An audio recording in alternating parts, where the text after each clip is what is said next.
Hey guys, today I want to talk to you about something that's near and dear to my heart, and that is house hacking. My first deal was a house hack, and I don't know if I ever would have taken the plunge without this awesome strategy.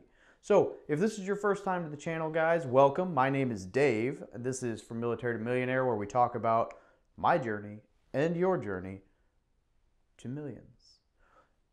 Join the community if you haven't yet. Click the little subscribe button, click the bell, and you will be notified when new stuff comes out. Guys, if you could do me a favor, just real quick, as the intro is playing through, if you've ever house hacked, comment yes down below and what kind of house hack it was. And if you haven't yet, or you have no idea what I'm talking about, comment no. And if you think I'm ridiculous, tell me. Just leave something in the comments. Yes or no, have you ever house hacked before? I want to know. But let's jump right on in. All right, so what is house hacking? I'm gonna read this to you because I wrote it down and it sounds cool. This is my definition. I don't think there's an official Webster definition, but my definition of house hacking is purchasing a property with the intent to rent rooms or units to tenants in order to cover a portion or all of your mortgage payment. It's that simple. House hacking is the idea of finding ways to hack your mortgage by having other people pay your mortgage for you. This can be a duplex, a triplex, or a whole bunch of other ways that we will uncover as we go through this guide. The most common method is the duplex, triplex, or fourplex house hack. I did this with a duplex when I first got started in real estate, and the basic idea is you buy a 2 to 4 unit property, you live in one unit, you rent out the rest of the units, and they cover most of your mortgage. For me, I was able to go from paying $500 a month to live in a 2-bedroom, 1-bath apartment to paying $615 a month to own a duplex, with each side being 2-bed, 1-bath, but the other tenant was paying $475. So that left me with, math in public, $140-ish every month that I had to pay. So I went from paying $500 a month to live in a 2-bedroom, 1-bath apartment to paying $140 a month to own both sides of a 2-bed, 1-bath duplex. Can't really go wrong with that. And then when I moved out, it's been cash flowing ever since. It has basically repaid me every year that since I've moved out. Every year of ownership, it's basically repaid me the original fee, and I'll tell you how I got a low down payment later. House hacking is awesome. The next house hacking strategy is roommates, and this is especially common with like young lieutenants in the military, or young staff NCOs who are still single and finally get their housing allowance or whatever. Young service members that it's just very easy. You buy a single family house, like a 4-bedroom house, and let's say it's lieutenants and maybe even pilots. That seems to be a common one out here in Hawaii. One guy buys a 4-bedroom, 3-bath house, and 3 or 4 of his buddies crash in the house with him. This is really easy if you're in the military because you're used to having a roommate anyway. So, you know, the difference here is instead of sharing a room with someone, you now all have your own room. So it's actually like a luxury.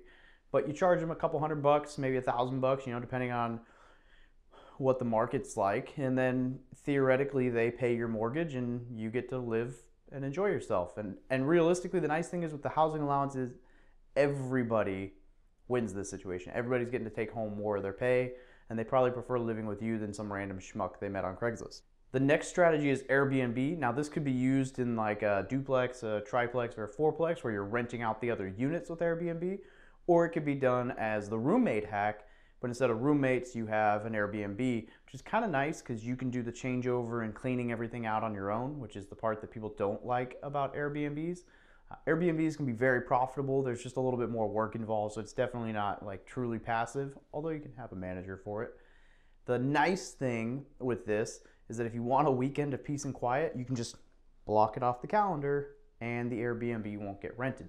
So there's some benefits there. The cool thing with this is that you could use the roommate or the Airbnb hack strategy with the duplex triplex. So you could have a fourplex, rent the other 3 units out, and then have, I don't know, say it's a 3-bed, 2-bath duplex, and you rent the other 2 rooms out to a roommate or Airbnb.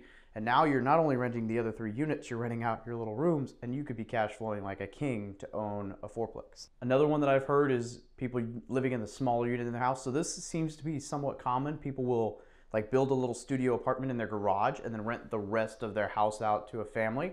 And you can actually do pretty well with this as well.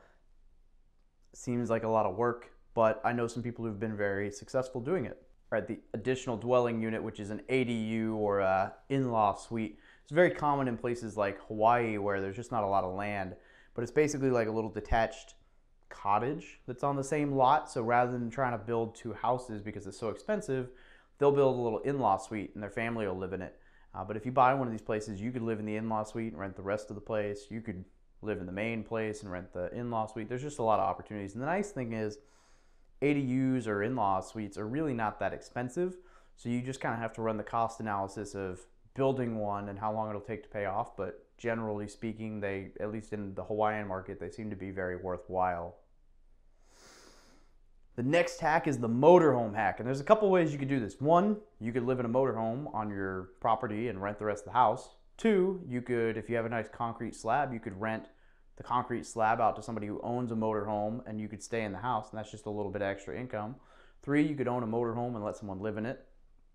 And the cool thing with the motorhome thing is if it's your motorhome, you can rent it out. They have, I forget what it's called, but like RV rental systems, much like Turo or Uber, where you can rent your RV out to someone who wants to go camp for the weekend and you can make a little extra money that way. This gets really crazy if you live somewhere like out in the country, because you could theoretically have like 4 motor homes or some tiny houses and you'd be house hacking your way into like basically a mobile home park. I don't know. Lots of opportunities. So just food for thought. Okay, so what are some of the benefits of household hacking? One is the primary mortgage loans. So if it's your primary residence, there's a lot of benefits out there for mortgages. One being the FHA loan and another being the VA loan. I'm not going to get too deep into those two loans because I have some other videos on it. I'll put the links in the description, but all you need to know is both of those loans allow for 0 to 3.5% down for property and some very nice lending terms. So they're designed to allow you to afford a property and be able to live in a nice place, and they're designed kind of like for starter, like first home buyers, but they're affordable up to 4-unit buildings. So you could buy a duplex, triplex, or a fourplex with either the FHA or the VA loan and pay very little out of pocket, which lowers the barrier to entry for real estate, and you're still getting to house hack and own real estate as opposed to just renting. It's safe to house hack. Now, every investment is a risk, and that's, if you don't believe that, I hope it doesn't ever bite you in the rear. But every investment has risk. That being said, this does not feel like that much of a risk because it's like the American dream to get brought up and you go to school, you get a nice job, maybe you get a house and then get married, or you get married and then get a house and it's this, got this white picket fence and it's wonderful and everybody lives happily ever after, right? And that's not really how things go these days. But home ownership is something that's like breathed into us from the day we're born. Like you've made it in life. So convincing yourself to buy a primary residence that you're house hacking really isn't that much of a stretch. It can be, the fear can get in the way, and there's people who get stuck in analysis paralysis when you're trying to buy a crazy investment property or maybe a long distance investment property. And most of that's taken away when you're house hacking because it doesn't really feel like a risk if you're living in the property. Like you can see what's going on. Most of the horror stories that you hear about don't come from people house hacking. Now, that's to say there are still things that can go wrong, but it'll help you get over that hurdle of analysis paralysis, because once you house hack and you're like not a big deal, it's not going to be difficult to transition from that into larger real estate investments because you've already made the jump. Another nice thing is you get to benefit from the 4 pillars of buy and hold real estate, which is cash flow, depreciation, debt pay down, and appreciation. Cash flow, income after all the expenses. So there's money in your pocket. Maybe not when you're still living in it. Maybe it's still money in your pocket because it's less money you're paying for rent, but maybe it's not physically extra money in your pocket. When you move out, it will be, as long as you did your math right. Depreciation is a tax benefit that's afforded to people who own rental property, which basically means that you can offset some of your income by the building getting older, which is great. It's very helpful with your taxes. The debt pay down is basically just saying, hey, my tenants are paying my mortgage off, which is pretty cool to know. For example, on my 10 unit, I did all the math this year and I had a pretty decent year with it and I was all excited. And then like the cherry on top, I was like, hey, wait a minute. They also paid off $7,000 on my principal this year.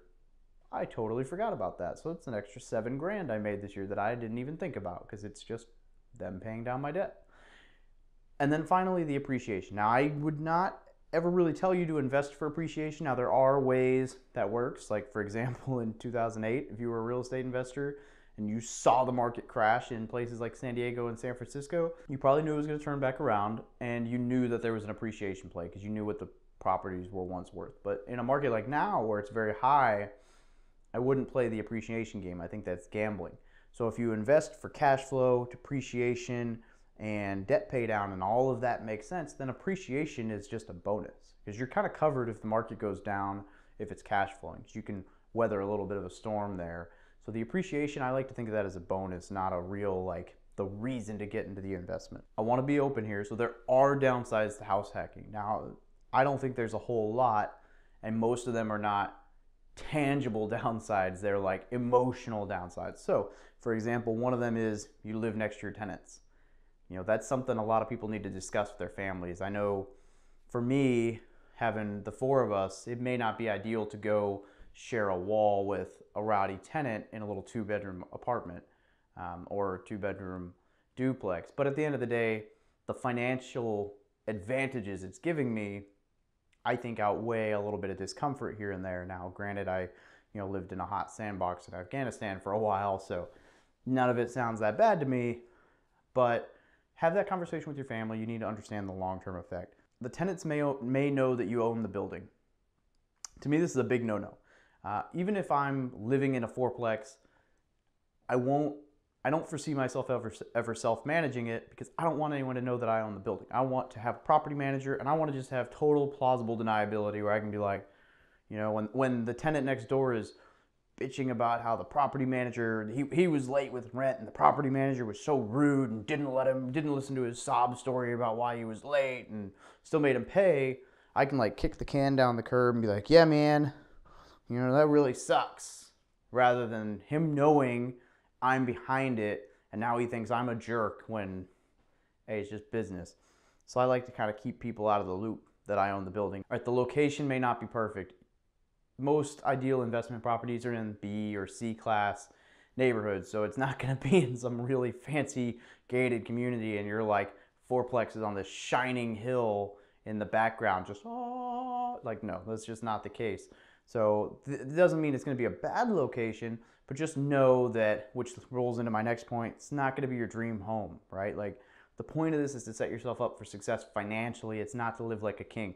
Once you're down that road and you've kicked the can down the road a couple times and made your bajillions, go live like a king. But for now, live a little bit frugally, save money, invest, just keep the ball rolling. It can be hard to let the passive income be passive. This was not easy. One of my tenants liked to build this like makeshift like covered porch with like tarps around my patio on the other side. It looked terrible. They didn't like to mow their grass and they were just kind of, it was very difficult for me to leave things alone, right? Like, that doesn't affect anything. They were paying rent on time. The neighbors couldn't see it. It was just me living there going, ooh, that's ugly. Oh, I don't know if I'd live that way. Like, whatever. So being away and moving to Hawaii has actually been very beneficial to me because it's forced me to rely on my property manager and the system she has in place and let me just kind of like step back and let things roll, which is super crucial because before I was worried about stupid little piddly things because I saw things happening. So the peace of mind of not seeing that happening is really nice. All right, all of this being said, should you house hack? I'm the first one to advocate that there's not an absolute yes or no to this, or the question about buying and renting. The first thing that comes to my mind is the market. You need to do a very thorough market analysis, market research. You want to see population growth. You want to see economic growth and diverse economics. You don't want some mess like Detroit where every single economic factor was in the auto industry and then it moved and now Detroit, had some rough times. You want to see like 20% tech and 20% construction and 30%, I don't know, something else, engineering, and then maybe some truck drivers. Like, you want a very diverse ecosystem or economy so that if one section kind of staggers, the rest is still there to carry things along. You don't want to end up with like everything just stopping all of a sudden and no one going anywhere. So you want to see population growth, you want to see economic growth. There's a lot of other stuff that you're looking for, but those are basic ones. And then you want to know like locations in the market. You just want to have a understanding of all of that. And you want to know market rents, purchase prices. If you cash flow $300 a month, is that a good investment? Maybe. If I cash flow $300 a month on a property that costs 50 grand and I only had to put 10 grand down, yeah, that's a great investment. If I cash flow $300 a month on a property that costs $800,000 and I had to put, I don't know, 180 grand down, no, I could make more money like putting my 180 grand in like an Ally Bank savings account at 2%. I don't know, I'd have to do the math on that. But the point being, I would not take out that much debt for that. So understand the market and just know that there are times where renting is honestly the smartest thing you can do. So don't let your pride get in the way of that decision. I would say capital is another consideration. If you don't have a wealth of money stored up for reserves and stuff and you're in an expensive market, I'd be kind of wary on that. The 0% down, the 3.5% down is great. You still need to have a reserve and a buffer because stuff might go wrong and you're new at this. So make sure you have some capital. If not, maybe you rent for 6 months while you save money and then you do the house hack. Just keep an open mind. Longevity. How long do you plan on living in this market? A lot of military guys move around every 2 to 3 years, which is great. But if you never plan on coming back and you have no intention of ever moving to that house again, it might be worth taking a look at whether you want to house hack or maybe do like a live-in flip with the intent of getting out from under it. Now, I'm not saying that's a better situation, but just don't automatically jump into the house hack. Now, if you plan on investing in that area, or you plan on keeping it for a while, or maybe you're going to come back there, I think the house hack is a great idea because you can hold on to the property for long term and you can always sell it later. So just the biggest piece in all of this buy, rent, whatever mumbo jumbo is buy an investment, not a home. Make sure the numbers work. The numbers need to work before you go and see it and get your emotions involved. All right, there are some unique opportunities for house hacking while in the military because of just our unique benefits. The VA loan being one, 0 down. And they have a new renovation piece, which I have an article about and a video about. Basically, you can buy like a falling apart shack and fix it up. And that could still apply to a duplex, triplex, or fourplex. So perhaps you could put the VA renovation loan together and you could have a newly renovated building for, with a pretty solid equity spread. So just make sure that you understand that as a benefit. Relocations. I like the relocation piece because it allows you the opportunity to use the VA loan more than once. So if you move for military orders and you haven't used up your full VA loan, you can use it a second time, which is where you can get into some pretty cool situations where you're house hacking more than once. Again, you need to be careful and not just buy everywhere. Don't just buy at every duty station. But if the math works, you end up in places where you can do that, absolutely reuse your VA loan. On that note, I don't really want to get into this too much. There's a lot of other stipulations and ways you can get in and out of your VA loan. You can refinance, whatever, but there's other posts out there for that. Another benefit is most of the time you're going to be around a military installation, so you're going to have military tenants. There's a couple nice things about that. One, they're generally not bad tenants. Two, if they stop paying rent, their command will they'll pull it out of their paycheck. And really, you won't have many problems with them because they understand that you can call their command and get stuff handled. So they're going to behave and act accordingly for the most part. But I like military tenants. So I don't see, and the other cool thing is that kind of keeps the market rents stable because you know what they're getting for housing allowance. So everyone kind of keeps their market rents in the same area. So it's not going to fluctuate a ton because the service members are always going to get that housing allowance. So it's just nice and it's smooth. I joked about this one earlier, but we're used to harsh living conditions. In the blog post, with the link is down below, I posted a picture of my gunner in Afghanistan sleeping in the back of the MRAP.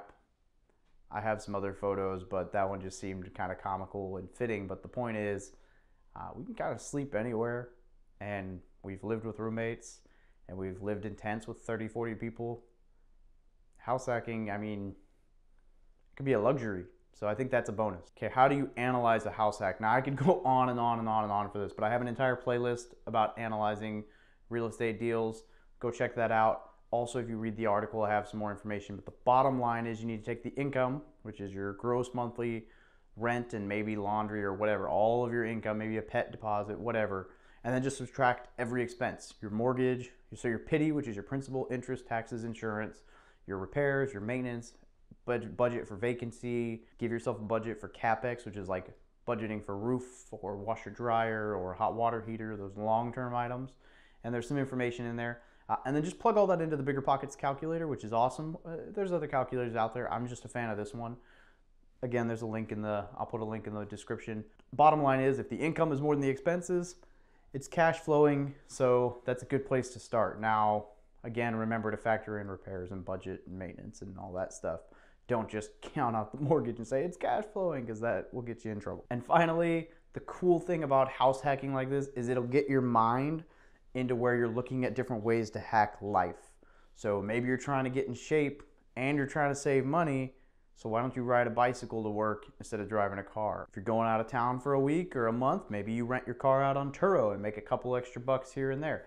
I even have an article on the deployment hack where if you're going on a deployment for 6 months and you were single, maybe because you're still gonna get housing allowance while you're gone, maybe you rent that place for 6 months to a buddy, or you have someone manage it as an Airbnb so it's producing income and you're collecting your housing allowance. So all the income it makes is just money in your pocket because you're paying the housing off with the housing allowance. There's a lot of different ways to hack your life in the military, out of the military. A lot of great opportunities out there. So it's really cool to get your mind right for that. Now, if you haven't yet, click the little subscribe button, hit the little bell so you get notified of some other content. I have got some really solid articles coming out. This article for this video is like 4,300 words. It's the longest thing I've ever written. And there's another one coming out that's almost as long. Trying to get that big pillar content in, which is just gonna be so chock full of value. I mean, I couldn't think of anything else to add. That being said, if you can think of something else to add, comment it down below, because I would like to hear about it. And if you think of some other hacks, throw them at me. Let's hear them. Hey guys, thanks for checking out the video. Every Monday we're coming in with something else, and I'm trying to hire a video editor to produce even more content for you. So if you liked it, hit the like button, leave a comment, share it with your buddies, and have a great day.